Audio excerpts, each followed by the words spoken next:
dengan mengucapkan Alhamdulillahirabbil alamin.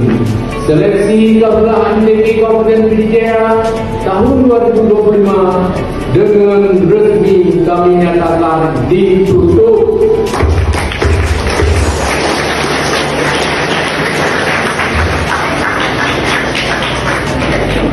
Orangnya terbuka MTQ dan mengucapkan itu sudah berjalan boleh. Ada pada kenapa?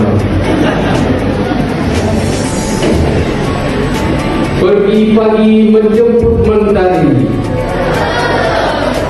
puluhan bebek meniti kali.